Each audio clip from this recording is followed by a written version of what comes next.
Good morning. Well, guess where I am? We are at the REV Technical Center in Alvarado, Texas. I'm down here picking up Ms. V. As if you'll recall, I had some awning issues while I was on the road out in Great Smoky Mountains National Park. Had a couple other things that needed to be addressed as well, and they have got them all taken care of. And I'm having something else done too, and I'm going to be moving into that here shortly. It's currently work is being done, so I don't want to give up the surprise until I have it to show you. We're excited about it though. Now I have just finished doing videos of the other two Vesta floor plans, because there's three Vesta floor plans. Ms. V's got sisters, and I've also done floor plan tours on the Class A Vacationer by Holiday Rambler, and they're actually in the REV rental. I didn't even know REV rented RVs, but apparently they do down here in Alvarado. So you can rent a Vesta and travel around, make videos like I do. I'm gonna be camping out here tonight, and there'll be more to come.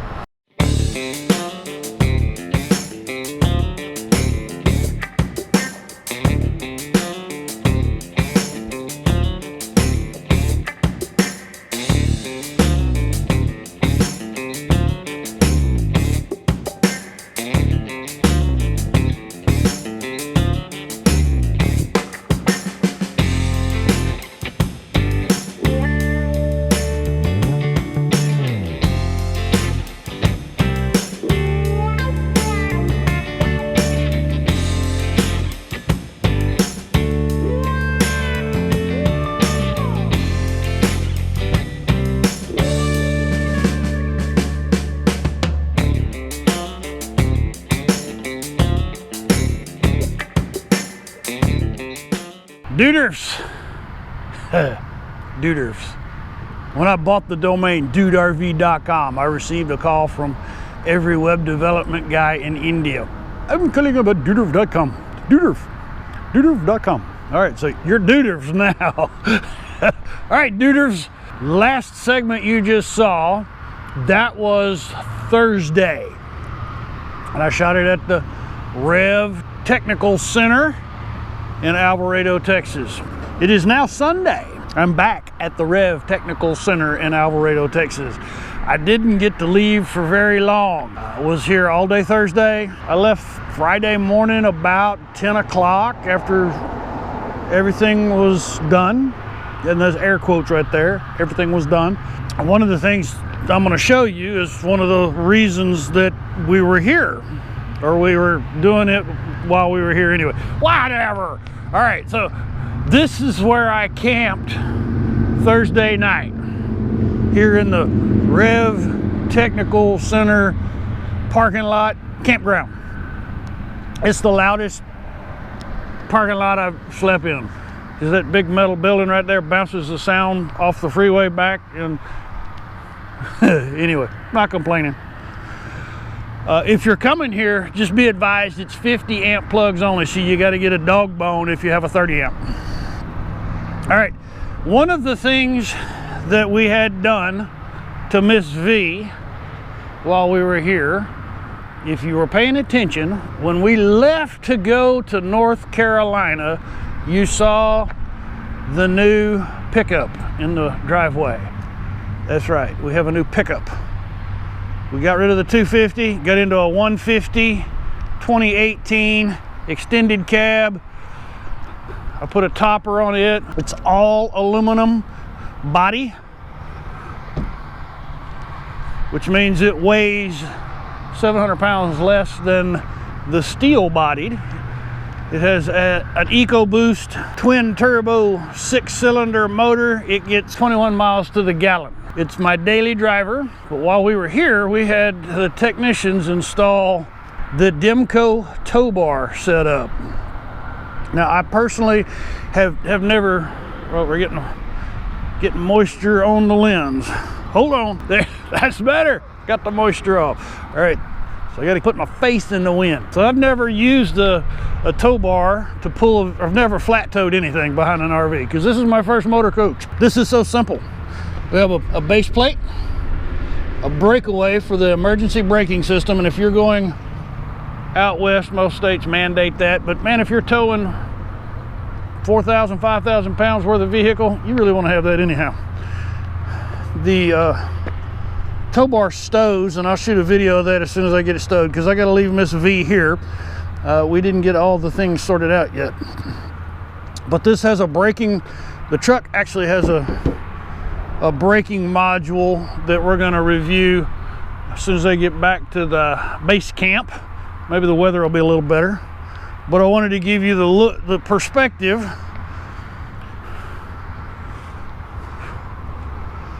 There you go. Ms V and her tag along, her towed. Pulls really good too. All right, enough of that. I'm getting wet, gotta go. All right, it literally takes a minute or less to disconnect the Demco hitch. And as you can see, we're gonna leave the tow bar stowed. Base plate stays on the truck. Well, now that I'm in the dry and headed back north, I'll flip you around, I'm in the pickup. Had to leave Ms V one more time. There has been an ongoing thing with the coach, actually since the trip down to Big Bend. I don't know if you've been following me and you went with us to Big Bend, you'll remember we were at Cottonwood Creek Campground and we had to bug out. 3 reasons for us bugging out of Cottonwood Creek Campground. The first was we did not, when I was planning that out, I did not know that that was a generator-free campground. Which was okay, it wasn't overly hot, but we have the refrigerator that's powered through the inverter or the generator. The battery bank is not sufficient enough to run the refrigerator for more than like 4 hours. So the generator kicks on and the park host comes over and gets after us. But more importantly, we discovered an issue with the coach, and that was the ground fault interrupts circuit plug under the sink. That circuit powers the refrigerator. For some unknown reason, the GFIC was tripping, and when we were at Cottonwood Creek Campground, it kept tripping and wouldn't reset unless I fired up the generator. And the park host lady was very adamant about not firing up the generator, so we left. This GFIC tripping has been an ongoing problem. I've not been able to duplicate it. As soon as we got back from that trip, we took it in to a dealership up in Oklahoma for service. When we brought it down here to have the slide readjusted and a new awning installed while it's still under warranty, we wanted to get that stuff done. I told them about the GFIC, but they couldn't duplicate it. They thought I was nuts. When I arrived Thursday to take possession of Ms V, the battery bank was dead because someone had left the disconnect switch in the on position and the refrigerator drained the battery bank. The next thing, once I got it, they came out and helped me get the generator started because the battery was so dead it wouldn't even start the generator. Once we got the generator started and I was charging the battery bank, I realized that the GFIC was tripped, and it tripped twice more, but I couldn't duplicate it to show them what it was doing. I finally left on Friday and I pulled over to eat my leftover fried chicken from the night before, and I found that it was tripped and it wouldn't reset. So I turned around and I drove 25 miles back for the second time, and I'll talk about the first time shortly. But I drove back for the second time and said, here, the refrigerator's broke.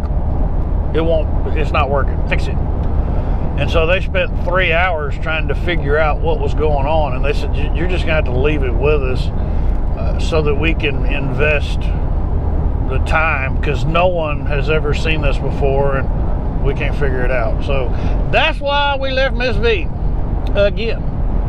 Hopefully it won't take them very long to figure it out. I'm gonna hang up and drive.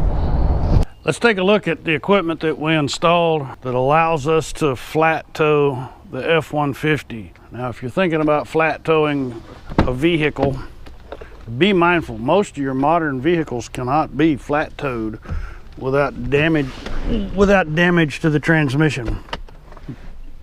The F-150 four-wheel drive can be flat towed. Now, I had a key made because I didn't want to ride around with the key in the ignition, because you do have to leave the key in the ignition, and I didn't want anybody to be able to just start up and go. But this does not have a chip in it, and if you try to start, it won't. Well, number one, it won't start because there's no chip, and it'll also set off the alarm. But it will allow me to unlock the steering wheel, and it will allow me to put the truck into tow mode, flat tow mode. So to do that, we're going to use the gear selector here, or the four-wheel drive, two-wheel four-wheel drive selector. You have to put your foot on the brake. Most important, foot on the brake. All right, then we're going to put the transmission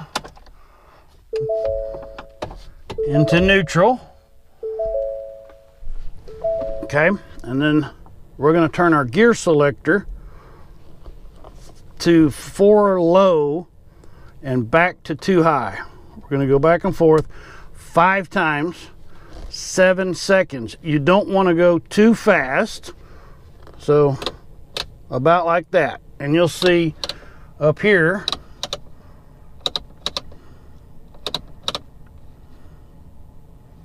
neutral tow enabled. Leave in neutral. And then you just turn it off. And you're ready to flat tow. And as soon as you put it back into park, there you go. Neutral tow disabled.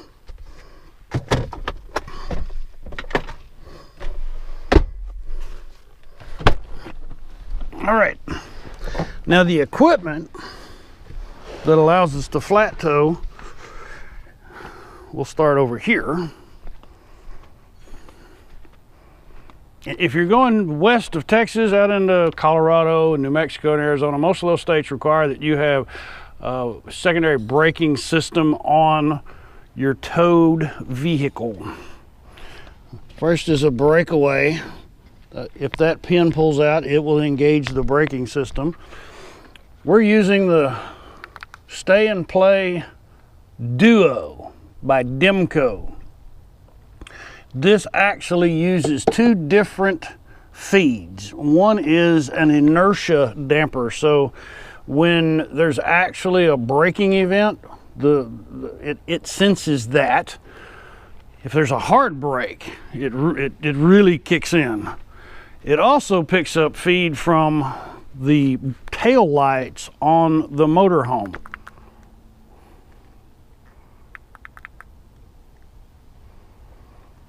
And under the dash here, you see we have a switch that allows us to turn it on and off. And then we have a cylinder that engages the brake so that it actually activates the truck brakes. And that'll activate the truck brake lights as well. So when it's just running on the electrical feed from the coach, the brake lights on the truck are not real bright. And I was struggling with that, and I was telling the guys, it's not bright enough, I don't think that's wired right. And they said, oh yeah, you're forgetting. When the brake here is activated, it kicks on the truck's brake lights. Made me feel kind of dumb, but they're right. Very happy with our new dinghy. It does everything that we wanted to do. Now we just, oh yeah, forgot. We've got one more thing. This is where the wiring harness is plugged in. It's here behind my license plate. I need to put a frame or something because that's sharp. All right, so I'm gonna find where you can purchase the Demco if you're wanting to do a self-install. I actually had the REV Group facility install. I bought the equipment there and had them do the install. That was way more than I wanted to do on a modern 2018 vehicle wiring harness. It took them all day, and it would have taken me several days. So I'll see if I can find a link where you can purchase it. It may be available on Amazon. If so, it'll be in the description down there. If you don't see it in the description down there, well, there's a link to my Amazon influencer page. Hey, go hang out on Amazon. I earn a little money if you make a purchase through that link.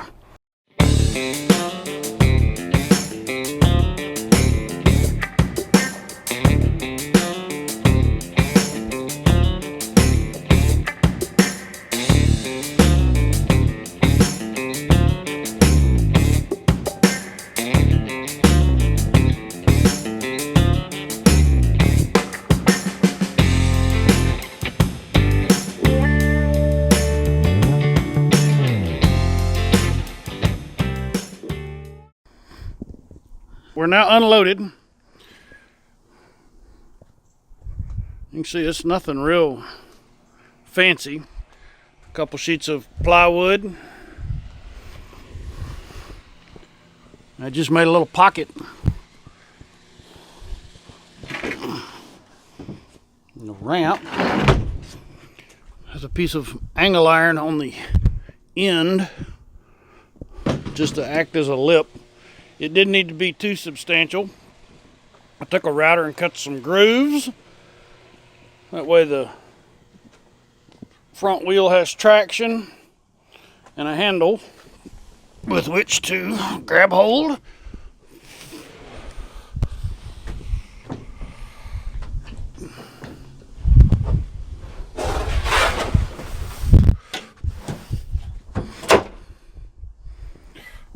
And there it is.